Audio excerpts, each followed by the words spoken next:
ಅಸ್ಸಾಂನ ಹೈಬೋರಂಗಾವ್ನಲ್ಲಿ ಕಾಂಗ್ರೆಸ್ ನಾಯಕ ರಾಹುಲ್ ಗಾಂಧಿ ಇವರಿಗೆ ಶಂಕರ್ ದೇವ ಸತ್ರ ದೇವಸ್ಥಾನಕ್ಕೆ ಭೇಟಿ ನೀಡುವುದಕ್ಕೆ ಅಧಿಕಾರಿಗಳು ಅನುಮತಿಯನ್ನ ನೀಡಲಿಲ್ಲ.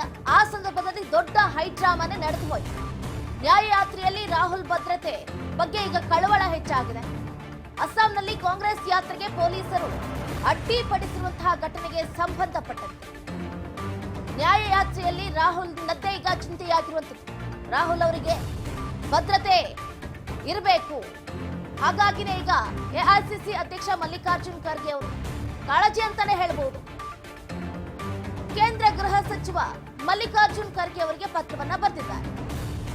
ರಾಜ್ಯಸಭೆಯ ವಿರೋಧ ಪಕ್ಷ ನಾಯಕರು ಆಗಿರುವಂತಹ ಖರ್ಗೆ ಅವರು ನಿನ್ನೆ ಮಂಗಳವಾರ ರಾತ್ರಿ ಬರೆದಂತಹ ಪತ್ರದಲ್ಲಿ ರಾಹುಲ್ ಗಾಂಧಿ ಅವರ ಸುರಕ್ಷತೆಯ ಬಗ್ಗೆ ನಮಗೆ ಕಳವಳ ಹೆಚ್ಚಾಗ್ಬಿಟ್ಟಿದೆ.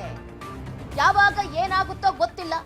ಒಂದು ಹದ್ದಿನ ಕಣ್ಣನ್ನ ಇಡಿ, ಅವ್ರಿಗೆ ಟೈಟ್ ಸೆಕ್ಯೂರಿಟಿ ಬೇಕು, ಅವ್ರಿಗೆ ಭದ್ರತೆ ಬೇಕು. ನಮಗೆ ಅವರ ಕಳವಳದ್ದೇ ಯೋಚನೆ ಆಗೋಗ್ಬಿಟ್ಟಿದೆ ಅನ್ನುವಂಥ ನಿಟ್ಟಿನಲ್ಲಿ ಎಐಸಿಸಿ ಅಧ್ಯಕ್ಷ ಮಲ್ಲಿಕಾರ್ಜುನ್ ಖರ್ಗೆ ಅವರು ಕೇಂದ್ರ ಗೃಹ ಸಚಿವ ಅಮಿತ್ ಶಾ ಅವರಿಗೆ ಪತ್ರವನ್ನ ಬರೆದಿದ್ದಾರೆ. ಜನವರಿ 22ರಂದು ಏನು ನಾಂಗಾವ್ ಜಿಲ್ಲೆಯಲ್ಲಿ ಬಿಜೆಪಿ ಕಾರ್ಯಕರ್ತರು ಹಾಗೆ ರಾಹುಲ್ ಗಾಂಧಿ ಅವರ ಬೆಂಗಾವಲು ಪಡೆಗೆ ಅಡ್ಡಿಪಡಿಸಿರೋದು ಪತ್ರದಲ್ಲಿ ಉಲ್ಲೇಖ ಮಾಡಲಾಗಿದೆ. ಅಸ್ಸಾಂ ಪೊಲೀಸರ ಮೂಕ ಪ್ರೇಕ್ಷಕರಾಗಿರೋದನ್ನ ಗಮನಿಸಿ ನಾವು ದಿಗ್ಭ್ರಾಂತರಾಗಿದ್ದೀವಿ. ದೇಶಕ್ಕೆ ಒಳಿತನ್ನ ಮಾಡಬೇಕು ಅಂತ ಯಾತ್ರೆಯನ್ನ ಕೈಗೊಂಡಿದ್ದಾರೆ ಕಾಂಗ್ರೆಸ್ನ ಸಂಸದರಾದಂತಹ ರಾಹುಲ್ ಗಾಂಧಿ ಅವರು.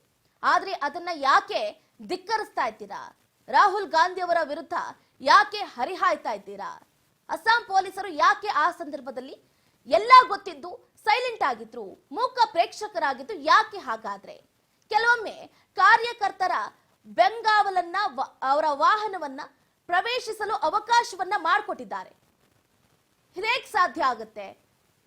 ಅವರ ವಾಹನವನ್ನ ಪ್ರವೇಶ ಮಾಡೋದಕ್ಕೆ ಯಾರು ಅವಕಾಶವನ್ನ ಕೊಟ್ಟಿದ್ದು? ಹಾಗಾದ್ರೆ ಅವಕಾಶವನ್ನ ಯಾವುದೇ ಕಾರಣಕ್ಕೂ ಕೂಡ ಕೊಡಬಾರ್ದು. ಆದ್ರೆ ಆ ಸಂದರ್ಭದಲ್ಲಿ ಆ ಯಾತ್ರೆ ನಡೆಯುವಂತಹ ಸಂದರ್ಭದಲ್ಲಿ ಈ ಘಟನೆ ಸಂಭವಿಸಿದೆ. ಹಾಗಾಗಿನೇ ರಾಹುಲ್ ಗಾಂಧಿ ಭದ್ರತೆಗೆ ಅಪಾಯ ಇದೆ ಅಂತ ಹೇಳಿದ್ದಾರೆ ಎಐಸಿಸಿ ಅಧ್ಯಕ್ಷ ಮಲ್ಲಿಕಾರ್ಜುನ್ ಖರ್ಗೆ ಅವರು. ಈಗಲೇನೋ ಒಂದು ರೀತಿಯಾದಂತಹ ಭಯ ಆತಂಕ ನಿರ್ಮಾಣ ಆಗಿದೆ. ರಾಹುಲ್ ಗಾಂಧಿ ಅವರ ನೇತೃತ್ವದಲ್ಲಿ 2ನೇ ಹಂತದ ಯಾತ್ರೆ ನಡೀತಾ ಇದೆ. ಒಂದು ಕಡೆ ಕಾಣದ ಕೈಗಳ ಷಡ್ಯಂತ್ರದಿಂದ ಏನಾದ್ರೂ ಮುಂದಿನ ದಿನಗಳಲ್ಲಿ ಏನಾದ್ರೂ ಅವಘಡ ಸಂಭವಿಸಬಹುದು.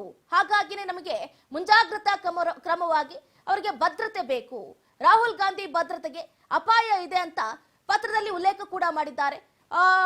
ಮಧ್ಯ ಪ್ರವೇಶಿಸಿ ರಾಹುಲ್ ಗಾಂಧಿ ಹಾಗೂ ಯಾತ್ರೆಯಲ್ಲಿ ಭಾಗವಹಿಸುವವರನ್ನ ಕಟ್ಟೆಚ್ಚರದಿಂದ ನೋಡಿಕೊಳ್ಳಿ, ಅವರ ಸುರಕ್ಷತೆಯನ್ನ ಖಾತ್ರಿಪಡಿಸುವಂತೆ ಪತ್ರದಲ್ಲಿ ಮನವಿಯನ್ನ ಮಾಡಿದ್ದಾರೆ ಎಐಸಿಸಿ ಅಧ್ಯಕ್ಷ ಮಲ್ಲಿಕಾರ್ಜುನ್ ಖರ್ಗೆ ಅವರು.